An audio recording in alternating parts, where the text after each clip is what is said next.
And just one question. നേരത്തെ പറഞ്ഞതുപോലെ Stephen Nedumpally ആരാണെന്നൊരു clue നമുക്ക് ആദ്യമായിട്ട് കേൾക്കുന്നത് ഗോവർദ്ധനയിലൂടെയാണ്. ഈ ഒരു മൊമെന്റിൽ അതുപോലെ എന്തെങ്കിലും ഒരു ക്ലൂ, എന്തെങ്കിലും ഒരു ഹിന്റ് ഗോവർദ്ധനായിട്ട് സംസാരിക്കാൻ ഇസ് ഇറ്റ് പോസിബിൾ? ഇനിയിപ്പോ കുറച്ച് മണിക്കൂറുകൾ വെയിറ്റ് ചെയ്താൽ എല്ലാ ക്ലൂകളും നമുക്ക് കാണാൻ പറ്റുമല്ലോ. അപ്പോൾ ഏതായാലും ഈ ഒരു കഥ തുടങ്ങി വെച്ച ഒരു കഥാപാത്രം എന്ന നിലയ്ക്ക് എനിക്ക് ഒരുപാട് സന്തോഷമുണ്ട്. പിന്നെ ഇവിടെ എന്റെ ചേട്ടൻ സൂചിപ്പിച്ച പോലെ ലോകമെമ്പാടുമുള്ള എല്ലാ പ്രേക്ഷകരും ഒന്നടങ്കം കാത്തിരിക്കുന്ന ആദ്യത്തെ മലയാള സിനിമയാണെന്നാണ് എൻ്റെ വിശ്വാസം. കാരണം ഞാൻ ഇന്ന് ഞാൻ ഡൽഹിയിൽ നിന്ന് കൊച്ചിയിലേക്ക് വരുന്ന സമയത്ത് എയർപോർട്ടിൽ വെച്ച് 2-3 സ്റ്റുഡൻസ് ആണെന്ന് തോന്നുന്നു, അവരെ പരിചയപ്പെട്ടു. അപ്പൊ അവർ ജർമ്മനിയിൽ നിന്ന് വരുവാണ്. ജർമ്മനിയിൽ നിന്ന് ഡൽഹിയിലെത്തി, ഡൽഹിയിൽ നിന്ന് കൊച്ചിയിലേക്ക് വരുവാണ്. അപ്പൊ ഞാൻ അവരോട് സംസാരിച്ചപ്പോൾ അവർ പറഞ്ഞത് ഞങ്ങൾ വീക്കെൻഡിനായിട്ട് വന്നതാണ് ചേട്ടാ, ഞങ്ങൾ പടം കാണാൻ വേണ്ടി വന്നതാണ്. അപ്പൊ ഞാൻ ചോദിച്ചു ജർമ്മനിയിലൊക്കെ സിനിമ റിലീസ് ആവുന്നുണ്ടല്ലോ എന്ന് ചോദിച്ചു. അല്ലല്ല, ഇവിടെ വന്ന് ഈ ഉത്സവത്തിനിടയിൽ ഇതിന്റെ ഒരു ഭാഗമായി ഈ സിനിമ കാണാൻ അതിനു വേണ്ടി വന്നതാണ്, തിങ്കളാഴ്ച തിരിച്ചു പോകുന്നുണ്ട്. അപ്പോൾ അതൊരു ശരിക്കും ഭയങ്കര ഒരു വണ്ടറാണ്. ശരിക്കും ഞങ്ങളൊക്കെ വിചാരിച്ചതിന് ഒരുപാട് അപ്പുറം ഈ ഒരു സിനിമ ഇപ്പൊ തന്നെ വളർന്നു കഴിഞ്ഞു. ഇനിയിപ്പോ നാളെ നിങ്ങളുടെ മുന്നിലേക്ക് ഈ സിനിമ എത്തുകയാണ്. ഒരു ഗംഭീര വിഷ്വൽ സ്പെക്ടക്കിൾ ഒരുക്കാൻ പൃഥ്വി ശ്രമിച്ചിട്ടുണ്ട്. ലാലേട്ടന്റെ ഗംഭീര പ്രകടനം ഈ സിനിമയിലൂടെ കാണാൻ സാധിക്കും. ഞങ്ങൾ എല്ലാവരും ലൂസിഫർ കഴിഞ്ഞ് എംബ്രാൻ വരികയാണ്. We are all waiting with bated breath. ഇനി കുറച്ച് മണിക്കൂറുകൾ കഴിയുമ്പോൾ സിനിമ തിയേറ്ററിലെത്തും.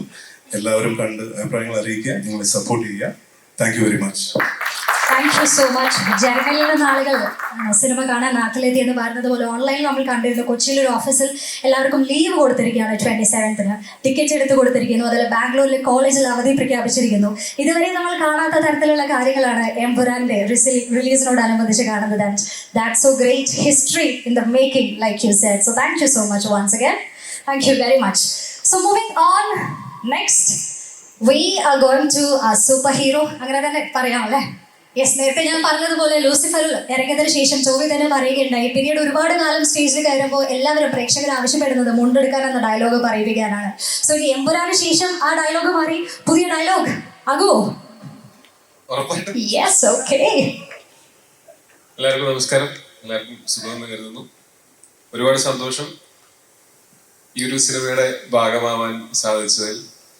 ഈ ഒരു സിനിമയുടെ മാത്രമല്ല, ലൂസിഫറിന്റെ ഭാഗമാവാൻ സാധിച്ചതിൽ ഇപ്പോഴും ആ സന്തോഷം അതുപോലെ തന്നെയുണ്ട്. അതുകൊണ്ടാണല്ലോ ഇതിൽ വരാൻ പറ്റിയത്. ഒരു മലയാള സിനിമ പ്രവർത്തകൻ എന്നുള്ള നിലയ്ക്ക് എനിക്ക് ഭയങ്കര സന്തോഷവും അഭിമാനവും തരുന്ന ഒന്നാണ് ഞങ്ങളിപ്പോൾ കഴിഞ്ഞ കുറച്ച് ദിവസങ്ങൾ ഇതിന്റെ പ്രമോഷന്റെ ഭാഗമായിട്ടും അതല്ലാതെ സോഷ്യൽ മീഡിയയിലും ഒക്കെ നമ്മൾ സംസാരിക്കുന്ന ആളുകൾ ഈ സിനിമയിൽ അർപ്പിക്കുന്ന ഒരു പ്രതീക്ഷയും ഈ പറഞ്ഞ പോലെ ഒരുപോലെ എല്ലാവരും കാത്തിരിക്കുന്ന ഒരു സിനിമ എന്ന് പറയുന്നത് അതങ്ങനെ വെറുതെ ഉണ്ടായതല്ല. ഈ സിനിമയുടെ വിഷ്വൽസും അതായത് ട്രെയിലറും ടീസറും ഒക്കെ വന്നതിന് ശേഷം ഈ സിനിമയിലുണ്ടായ ഒരു വിശ്വാസവും ഇതിനു മുമ്പത്തെ സിനിമ നേരത്തെ ഒരുക്കി വെച്ചിരുന്ന ആ ഒരു വിശ്വാസവും ഒക്കെയാണ്.